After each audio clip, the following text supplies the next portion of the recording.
ధన్యవాదాలు అధ్యక్ష, ఈ అవకాశం ఇచ్చినందుకు.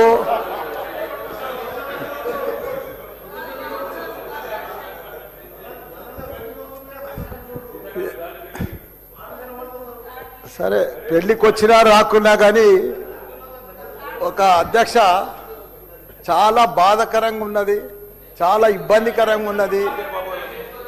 మా ఇన్ఛార్జ్ మంత్రి వల్లనే నాకు. ఎందుకంటే నేను సురువుల మా శ్రీధర్ బాబు మాకు ఇన్ఛార్జ్ వస్తా అంటే నాకు మంచి మిత్రుడు ఆయన. నాకు అప్పుడు ఆయన మంత్రి ఉన్నప్పుడు 2009లో నా కాలేజీలకు హెల్ప్ కూడా చేసిండు ఆయన. కానీ అట్లా వచ్చినందుకు ఇప్పుడు మళ్ళీ మాకు ఇన్ఛార్జ్ మంత్రి అయినందుకు చాలా హ్యాపీగా ఫీల్ అయినా. కాకపోతే ఇప్పుడు ఎంత బాధపడుతున్నా అంటే అంత బాధపడుతున్నా, భరించలేను ఆ బాధను. నా గుండె ఇట్లా బాధతోటి భరించలేకపోతున్నా. ఎందుకంటే జవహర్ నగర్ అనే ప్రాంతము నా గుండెకాయ. అలా ప్రజలకు చెప్పిన, అందరికి చెప్పిన, దాన్ని అంతా కూడా జిహెచ్ఎంసి మొత్తం చెత్త అంతా తెచ్చి కొన్ని ఏళ్ళ సందే అడ్డే వేస్తున్నారు. పర్లే వేస్తున్నారు, అది కాంగ్రెస్ టైంలో సందే వేస్తున్నారు, ఇప్పటిదాకా కూడా వేస్తూనే ఉన్నారు. అది కంటిన్యూ కాంట్రాక్ట్ ఉంది వేస్తున్నారు. మీ దాంట్లోనే కంటిన్యూషన్ అని చెప్తున్నా. నా జర ఓపిక పోతా, నీకు దండం పెడతా.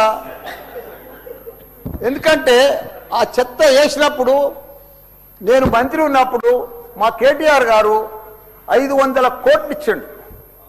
చెత్తతోటి కరెంటు తయారు చేసే ఉత్పత్తి ప్లాంట్ ఆడ తయారు చేసినాం దాన్ని.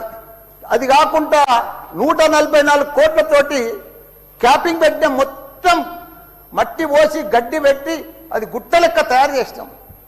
దానికి తోడు వర్షాకాలంలో అందులో వచ్చిన మురుగునీళ్ళంతా వస్తే ఫిల్టర్ చేసేందుకు 250 కోట్లు ఇచ్చినాం వాటి ఎస్టీపీ. అంత బాగా చేస్తే అందంగా వాసన రాకుండా చేసినాం నా మంత్రి ఉన్నప్పుడు మా కేటీఆర్ సార్.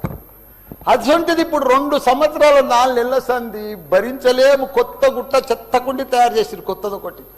అది రోగాన బారి పడుతున్నారు. వాటర్ల పొల్యూషను, గాలిల పొల్యూషను, భూమిల పొల్యూషను, మురికి నీరు ఉండలేక 2 లక్షలన్నర ప్రజలు ఉంటున్నాడు.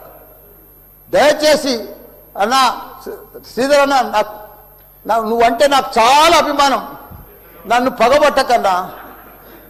ఎందుకంటే నా నియోజకవర్గం బంగారం అసుంటి, దేశంలోనే నంబర్ 1 అసుంటి మేడ్చల్ నియోజకవర్గం. దాన్ని తుకుడలు అచలం కుతలం చేసేది దాన్ని. ఇప్పుడు దాన్ని 61 గ్రామాలు ఉండే, 3 మున్సిపాలిటీ కార్పొరేషన్లు ఉండే, 7 మున్సిపాలిటీ ఉండే. దాన్ని తీసుకుపోయి మొత్తం జిహెచ్ఎంసీ చేసిరు. ఇప్పుడు 16 వార్డులు చేసిరు దాన్ని. ఒక మోరీలు లేవు, రోడ్లు లేవు, డ్రైనేజీలు లేవు, కరెంట్ స్తంభాలు లేవు, ఏమీ లేదు. ఇంకా మారుమూలు గ్రామాలే ఉన్నాయి, పెంకిటిల్లే ఉన్నాయి. దాన్ని తీసుకుపోయి జిహెచ్ఎంసీలో కలిపారు. హైదరాబాద్ మస్తు డెవలప్ అయింది. కానీ ఆ జిహెచ్ఎంసీలో కలిపినప్పుడు, దాంట్లో కలిపినప్పుడు దయచేసి స్పెషల్ కేటగిరీ కింద జిహెచ్ఎంసీ చెత్తంతా ఆడికే వస్తుంది. దాన్ని ఒకటి క్లీన్ చేసి మీకు దండం పెడతా. ఎందుకంటే అక్కడ నేను ఉండలేకపోతున్నా. నేను ఎందుకు వస్తున్నా, ఎందుకు గెలిచినరా ఇక్కడి నుంచి అని భరించలేకపోతున్నా. నేను శ్రీధర్ అన్న నీకు దండం పెడుతున్నా. అదొక్కటి నాకు స్పెషల్ ఫండ్ ఇచ్చి 500 కాదు 1000 కోట్లైనా సరిపోవు. నువ్వు దీనికి బడ్జెట్లో ఇక్కడ జిహెచ్ఎంసీకి ఇచ్చిందంతా కూడా దానికి ఇవ్వాలి. ఎందుకంటే ఈ చెత్త అంతా అక్కడనే వస్తుంది.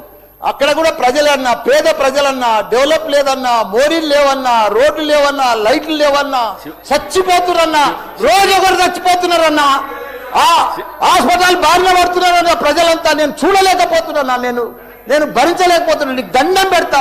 ఇదొక్కటి నాకు స్పెషల్. ఒక్కసారి మీరు ఇన్స్పెక్షన్ చేసి అక్కడ రావాలని కూడా కోరుతున్నా. మీరు ఈ నడుమ ఇనాగ్రేషన్ కూడా వస్తలేరన్నా.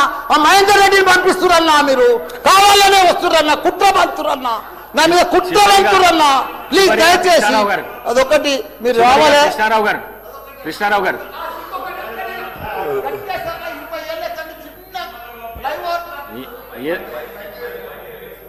మైక్ లేకుండా సరే అన్న చెప్పేస్తా. చిన్న ఒకటే నిమిషం. చిన్న ఫ్లైఓవర్ 20 ఏళ్ళ సంది కడుతుండ్రు. డబ్బులు లేకపోతే కూడా నేను 2 కోట్లు బదులు ఇప్పించి ఆయన 90% కంప్లీట్ చేసిన. ఆయనకు 4 కోట్లు రావాలి. 3 చచ్చిపోయారు ఈడికి. ఆ ఫ్లైఓవర్ బంద్ ఉన్నది గట్కేసర్లా. దయచేసి ఆ 4 కోట్లు రిలీజ్ చేపి అన్న, నీకు దండం పెడతా. ఆ గట్కేసర్లా ప్లీజ్ అన్న. నీకు లెటర్ కూడా ఇచ్చినా, నీకు మొత్తం ఐడియా ఉంది.